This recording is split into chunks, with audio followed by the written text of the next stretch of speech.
আসসালামু আলাইকুম। বাংলাদেশ বেতার গোপালগঞ্জ খবর পড়ছি আমিনুল ইসলাম লিপন। ধর্ম উপদেষ্টা ডক্টর আফহামা খালিদ হোসেন বলেছেন, আসন্ন রমজানে উমরা পালনিচ্ছুদের কাছ থেকে অতিরিক্ত ভাড়া আদায়কারী সিন্ডিকেটের বিরুদ্ধে ব্যবস্থা নেওয়া হচ্ছে। গতকাল নাটোরের বাগাতিপাড়া উপজেলায় একটি মডেল মসজিদের উদ্বোধন অনুষ্ঠানে প্রধান অতিথির বক্তৃতায় তিনি একথা বলেন। ধর্ম উপদেষ্টা বলেন, সরকার দেশের সুশাসন প্রতিষ্ঠায় আন্তরিকভাবে কাজ করে যাচ্ছে। পরে ধর্ম উপদেষ্টা নাটোরের লালপুর উপজেলার মডেল মসজিদ উদ্বোধন করেন। পরিবেশ, বন ও জলবায়ু পরিবর্তন এবং পানি সম্পদ মন্ত্রণালয়ের উপদেষ্টা সৈয়দ রিজওয়ানা হাসান বলেছেন, সুন্দর ভবিষ্যতের জন্য পরিবেশের সুরক্ষা করতে হবে। গতকাল ঢাকার ক্যান্টনমেন্ট এলাকায় সেনা প্রাঙ্গণে ইউনিভার্সিটি অফ স্কলার্সের প্রথম সমাবর্তনে কনভেনশন প্রেসিডেন্ট হিসেবে বক্তৃতাকালে তিনি একথা বলেন। তিনি বলেন, প্রকৃতিতে পরাজিত করা যায় না, বরং তার সঙ্গে সামঞ্জস্য রেখে জীবন গড়ে তুলতে হয়। পরিবর্তিত বিশ্বে আমাদের জীবনযাত্রাকে টেকসই করতে হবে।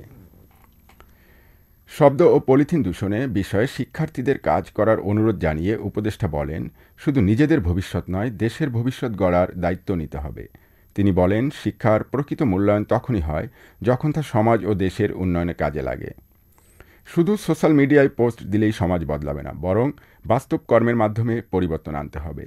সামাজিক পরিবর্তন প্রসঙ্গে রিজওয়ানা হাসান বলেন, অন্যের উপর দোষ না চাপিয়ে প্রত্যেককেই পরিবর্তনের অংশ হতে হবে।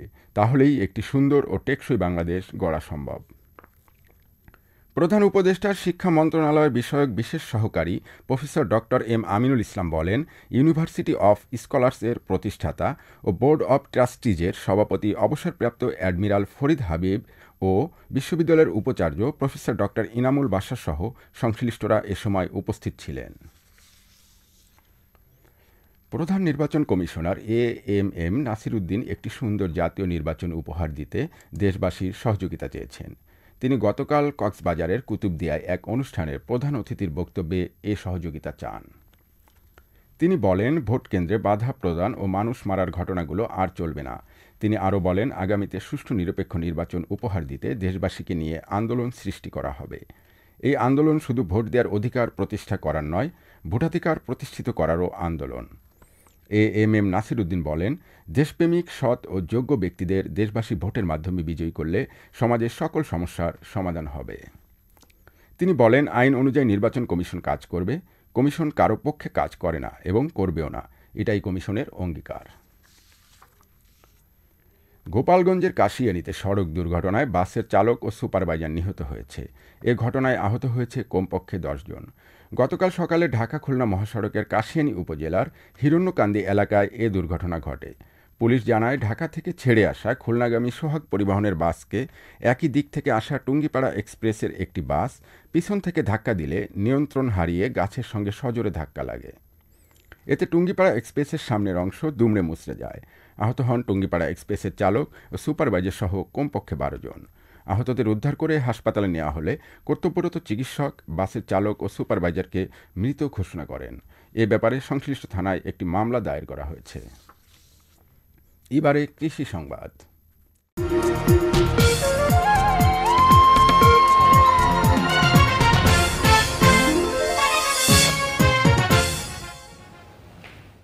গোপালগঞ্জের মুকসুদপুর উপজেলায় এবছর হাইব্রিড, উপসি ও স্থানীয় জাতের 13,629 হেক্টর জমিতে বোরো ধান চাষ করা হয়েছে।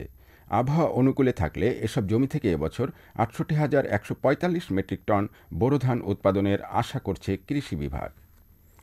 এদিকে বোরো ধান উৎপাদনে কৃষি সম্প্রসারণ অধিদপ্তর কৃষকদের মাঝে বীজ, সার ও কীটনাশক সহ প্রয়োজনীয় কৃষি উপকরণ সরবরাহ করেছে। এছাড়া বাংলাদেশ ব্যাংক সহ অন্যান্য বাণিজ্যিক ব্যাংক কৃষকদের মাঝে প্রয়োজনীয় কৃষি ঋণ বিতরণ করেছে। খেলার খবর, ক্রিকেট।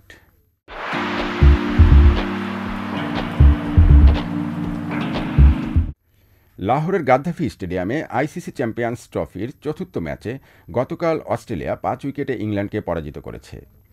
ইংল্যান্ড প্রথমে ব্যাট করতে নেমে নির্ধারিত 50 ওভারে 8 উইকেট হারিয়ে 351 রান সংগ্রহ করে। জবাবে অস্ট্রেলিয়ার উইকেটরক্ষক ব্যাটার জশ ইংলিশের 120 রানের অনবদ্য ইনিংসের সুবাদে 47 ওভার 3 বলে 5 উইকেটে 356 রান করে জয়ের লক্ষ্যে পৌঁছে যায়। আজ চ্যাম্পিয়ন্স ট্রফির পঞ্চম ম্যাচে চিরপ্রতিদ্বন্দ্বী ভারত পাকিস্তানের মোকাবেলা করবে। দুবাই ইন্টারন্যাশনাল ক্রিকেট স্টেডিয়ামে বাংলাদেশ সময় বেলা ৩টায় খেলাটি শুরু হবে। বাংলাদেশ বেতার খেলার চলতি ধারাবিবরণী সরাসরি সম্প্রচার করবে।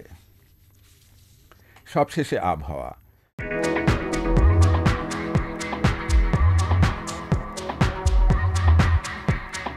আজ বেলা ১টা পর্যন্ত দেশের অভ্যন্তরীণ নদীবন্দরসমূহের জন্য আবহাওয়ার পূর্বাভাসে বলা হয়েছে, রাজশাহী, পাবনা, বগুড়া, টাঙ্গাইল, ঢাকা, ফরিদপুর, যশোর, কুষ্টিয়া, খুলনা, বরিশাল, পটুয়াখালী, কুমিল্লা, নোয়াখালী ও চট্টগ্রাম অঞ্চলসমূহের উপর দিয়ে পশ্চিম অথবা উত্তর পশ্চিম দিক থেকে ঘন্টায় ৪৫ থেকে ৬০ কিলোমিটার বেগে অস্থায়ীভাবে দমকা অথবা ঝড়ো হাওয়াসহ বৃষ্টি অথবা বজ্রসহ বৃষ্টি হতে পারে। এসব এলাকার নদীবন্দরসমূহকে ১ নম্বর সংকেত দেখাতে বলা হয়েছে। খবর শেষ হলো। আমাদের পরবর্তী খবর প্রচারিত হবে আগামীকাল সকাল ৮টা ৩০ মিনিটে বাংলায়।